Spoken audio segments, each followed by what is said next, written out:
Still writing medical records manually? Imagine reducing the mental load of a full day's patient care. With ScribeNote, the AI-powered veterinary soap creator, you can streamline record keeping effortlessly as if you had a personal scribe.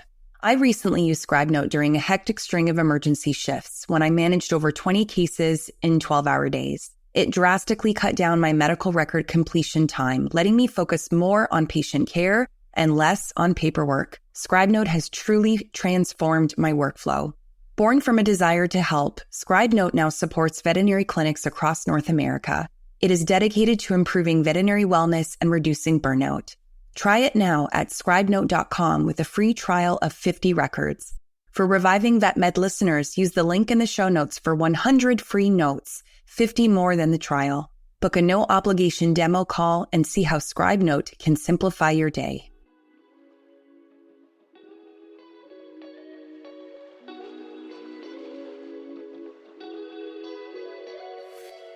Hey everyone, welcome to another episode of Reviving VetMed. Today we're tackling a topic that affects almost every veterinarian at some point in their career: on-call responsibilities. In fact, for many of us, the burden of on-call is one of the most challenging aspects of the job. I've spent a lot of time in clinical practice, both as a vet and a faculty member, and I know how much on-call shifts can weigh on you physically, mentally, and emotionally. In today's episode, we're going to dive deep into what it means to be on call as a veterinary professional, how it impacts your well-being, and what we can do about it. If you've ever spent a night on call or found yourself on the brink of burnout from after-hours responsibilities, I think you'll find this episode valuable. So with that said, let's go ahead and get into the content. This is the Reviving VetMed podcast, and I'm your host, Dr. Marie Hollowaychuk. And my mission is to improve the mental health and well-being of veterinary professionals around the world.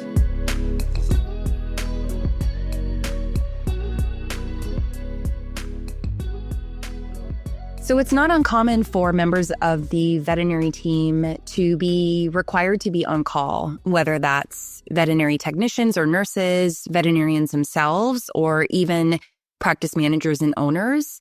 This means that they can be outside of the hospital, but they have to remain available and close enough to be contacted for advice over the phone or to come into the hospital if they're needed. So while scheduling people on call can help to save money that would otherwise require them to be on the premises, it's not without cost to those team members. When on call, people have to plan their lives around their schedule, including limiting behaviors or activities that would otherwise interfere with their ability to work, right? They have to be ready to put on that professional work mode at any time, and this can be challenging, and this can take away from engaging in other activities. The unpredictable nature of being on call can also generate a great sense of stress when home life is interrupted and people are asked to shift into their professional role. And this presents a lot of unique challenges not encountered by those working set schedules or even those working rotated shifts who don't spend time on call. So it's probably not surprising that research has shown that on-call work can have a major influence on health, lifestyle, and interactions with family and friends. Many people who work on call regularly experience variations in their work patterns because they can be expected to work at night or for longer than normal hours in total. And it's interesting, if you look at the research around human physicians, those who work on call often cited as the first or second leading stressor in their work. Interruption of sleep is another major component of on-call work, especially for those who are on-call nights or weekends and can be called in to tend to emergencies at all hours. And the research shows amongst many different professions that people have a greater difficulty falling asleep and staying asleep, and that less sleep occurs if at home while on call versus in a practice or away for work. And this is probably because when we're spending time at home while we're on call, we still have our family and other obligations to tend to that might take away from our sleep as well. Interestingly, studies also demonstrate that regardless of being called while on call, all workers share that they feel more tired, tense, or unwell. And they even have higher salivary cortisol levels in the morning after an on-call shift compared to when they don't have an on-call shift. There's also research in the UK to suggest that physicians performing on-call shifts have a higher incidence of decreased mental health and anxiety, as well as depression. And there's also reports of medical professionals citing concerns for personal safety when they're leaving home alone at night to go to work if they're called in, although this has been less well studied. So let's start back at the beginning. I want to share my on-call journey. And of course, it begins when I was in vet school. Back then I had no idea how deeply on-call responsibilities would affect me. In vet school, my first experience with on-call came during my clinical rotations.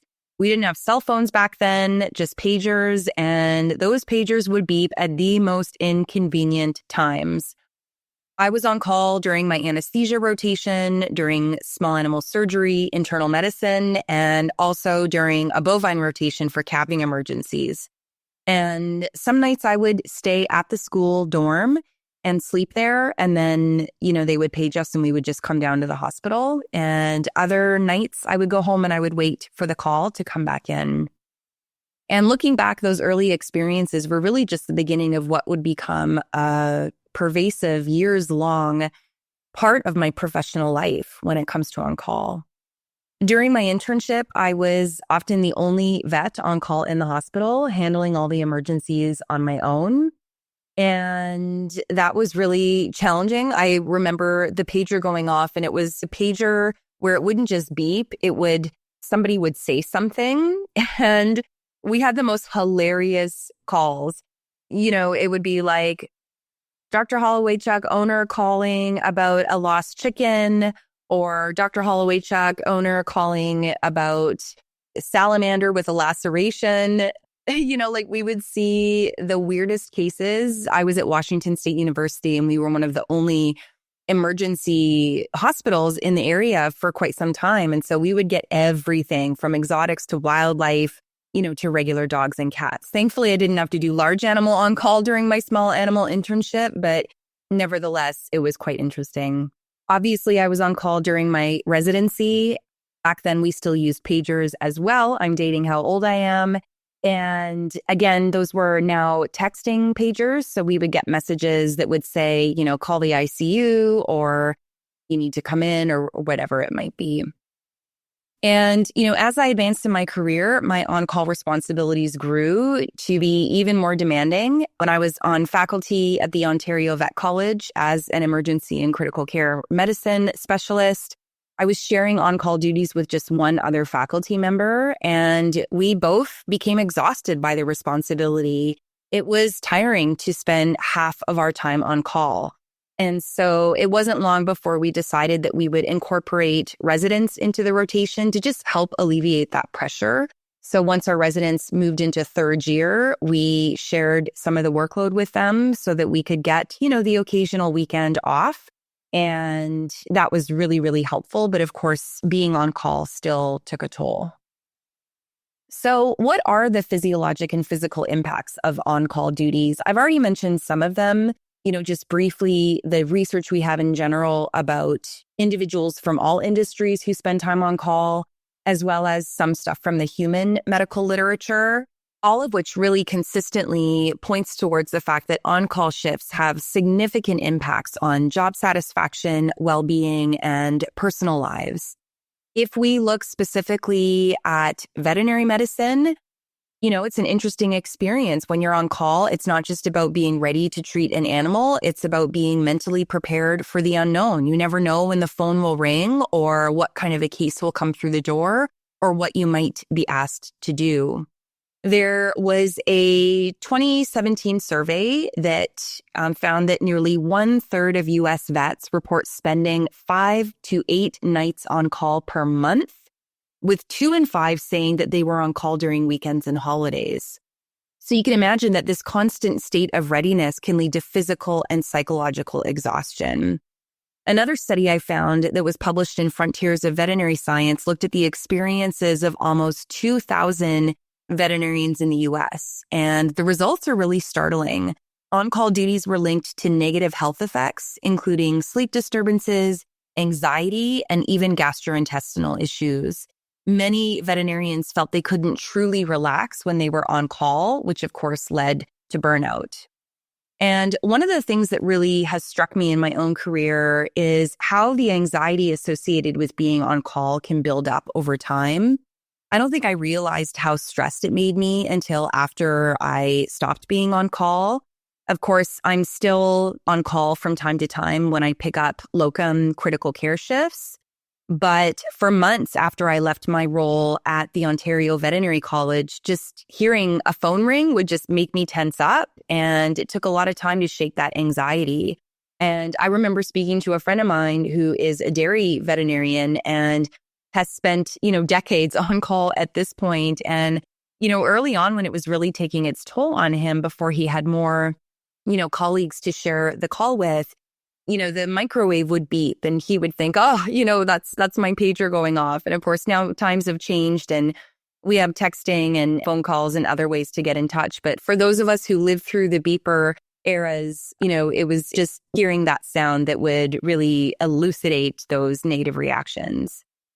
And, this isn't just a personal experience for a few of us. The research shows that many vets face similar struggles. In fact, a 2015 study found that sleep deprivation caused by on-call duties leads to cognitive impairments such as slower reaction time, poor memory, and decreased focus. It also increases stress levels and decreases job satisfaction.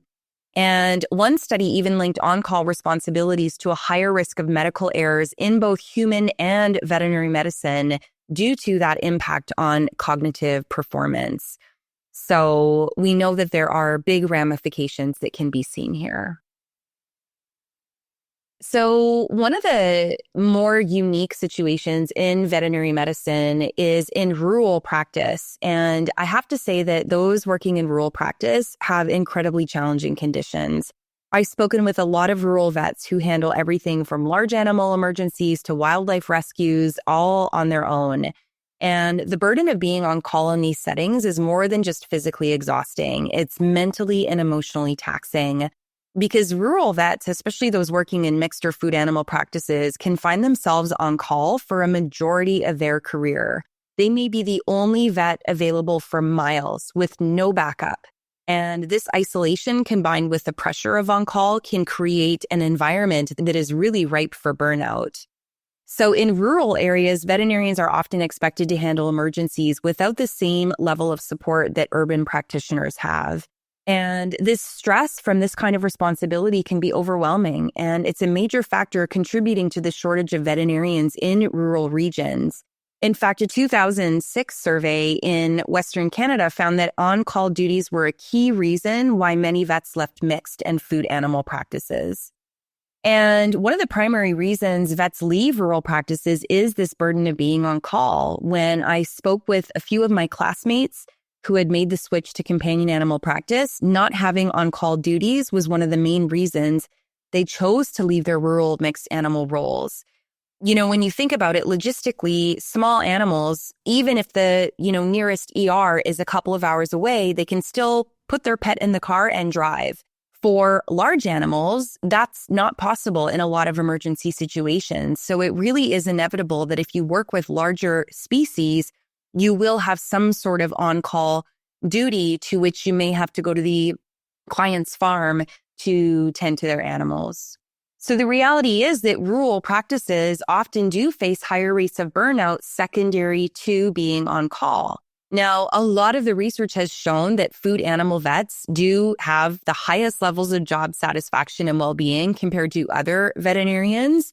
But we know, according to research in a 2014 study published in BMC Veterinary Research, that rural vets do experience burnout and job dissatisfaction that is primarily related to on-call pressures, a lack of support, and the feeling of isolation. And this can be an intense experience, especially when you're constantly balancing the needs of the animals with your own well-being, which is something I hear a lot from vets that tell me, they reach out and they say, I know that I feel better and I can function better when I'm not on call, but I feel so badly taking myself off the roster because I know that some animals might not get the care that they need or that my other team members are going to need to step up.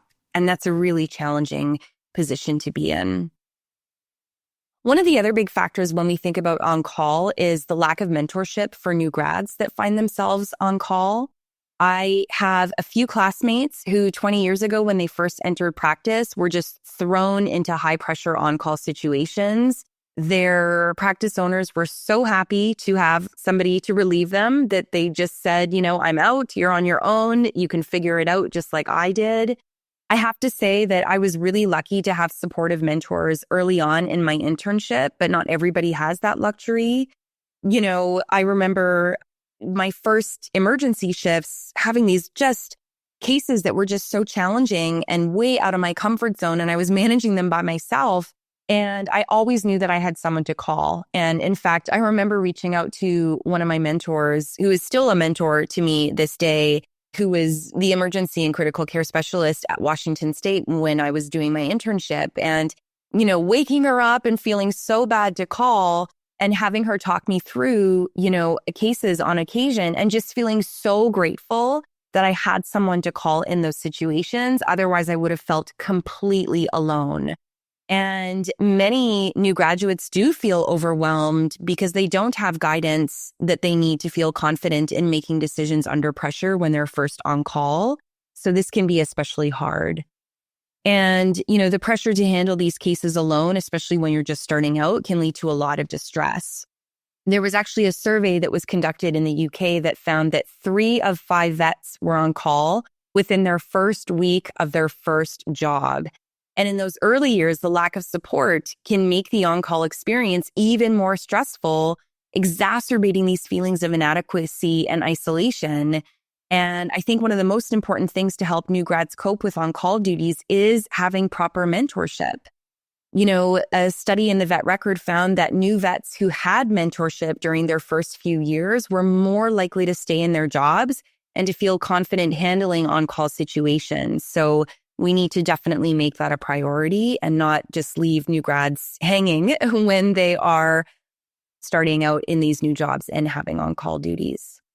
So what can we do to alleviate the burden of on-call duties? It's clear that these responsibilities can have a huge effect on our mental and physical health, but there are strategies that can make a difference.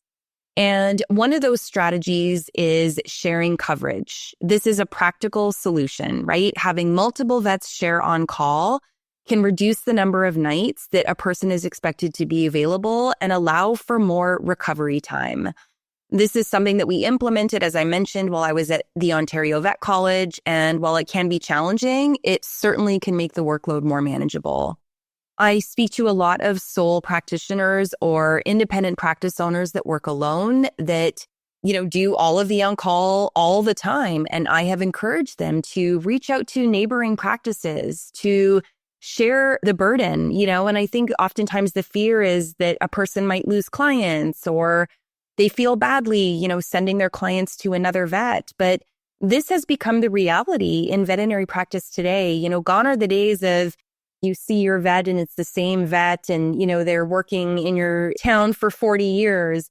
We do have access to more veterinarians and we need to lean on each other more for support so that it is not sole practitioners bearing the burden here. Another solution that individuals can consider is teletriage, which involves using technology to assess and manage cases remotely. So I, in full disclosure, have a friend of mine who is a registered veterinary technologist who started up a teletriage company here in Alberta, where I live. And I know from experience from those who use her services and hearing from her and what she hears from her clients that this can massively transform the well-being of veterinarians who spend time on call.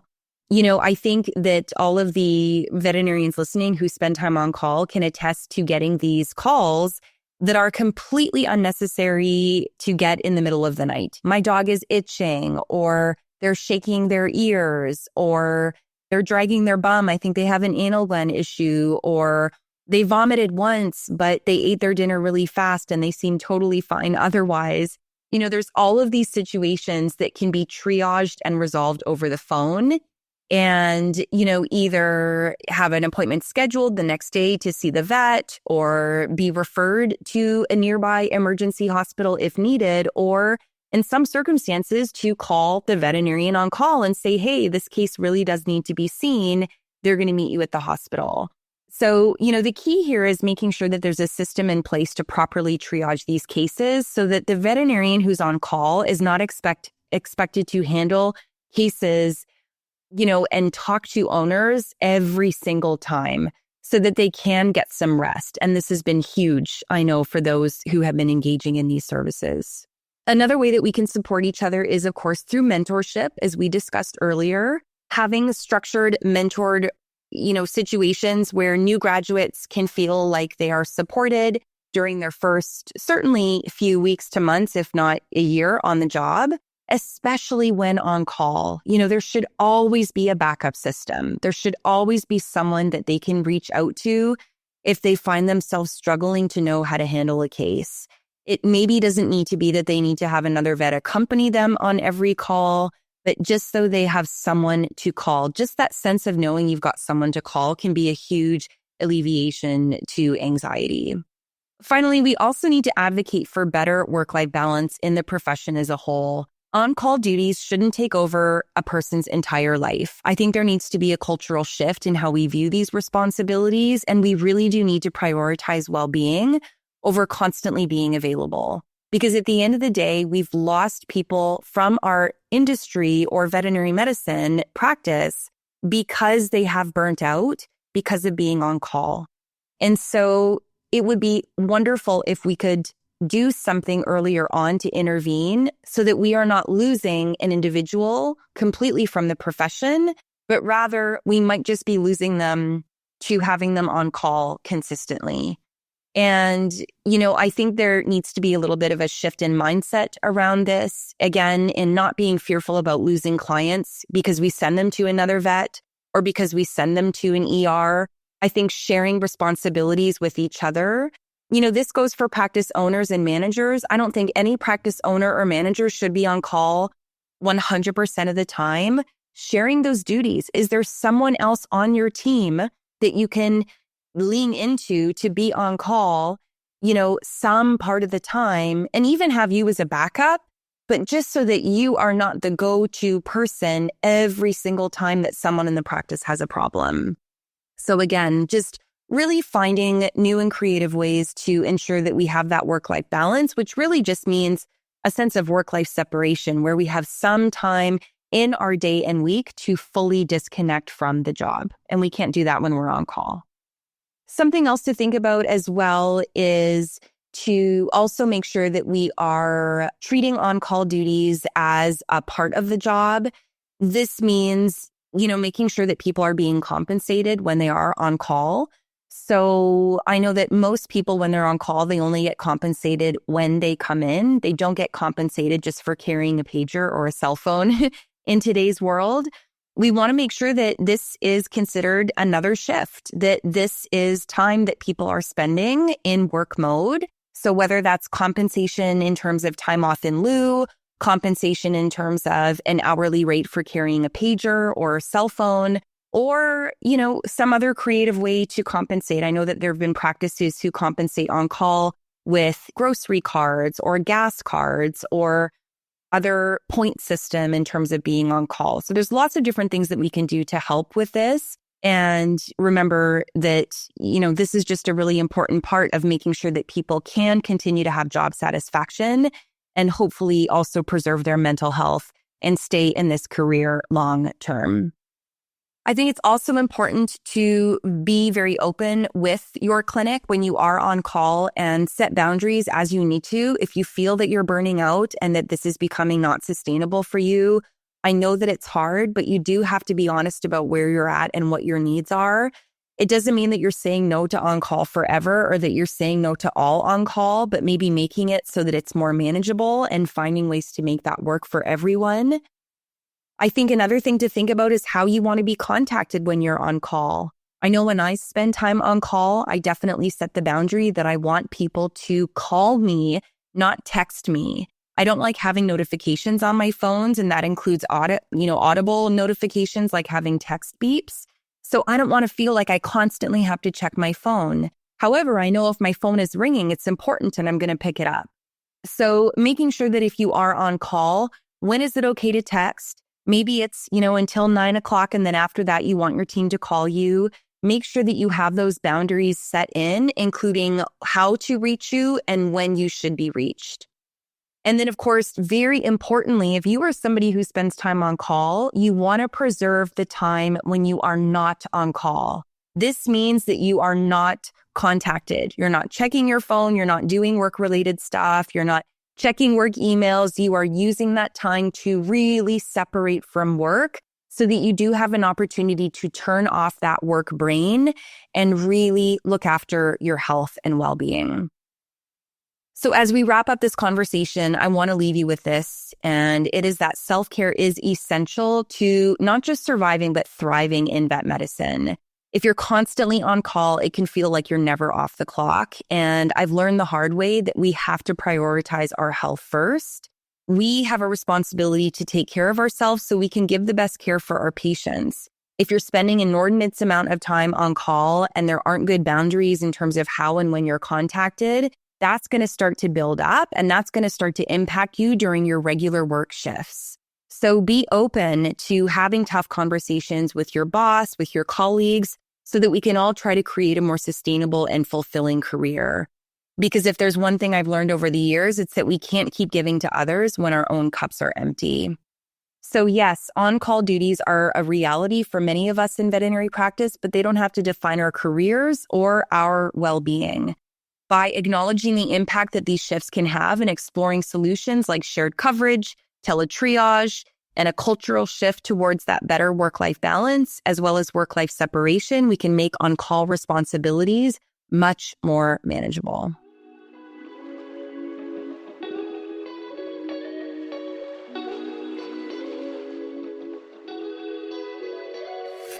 So that's it for this episode of Reviving Vet Med.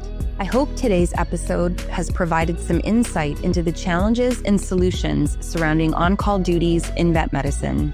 Please take a moment to forward this episode to a colleague or coworker who you think would benefit from it, specifically someone you know who spends time on call.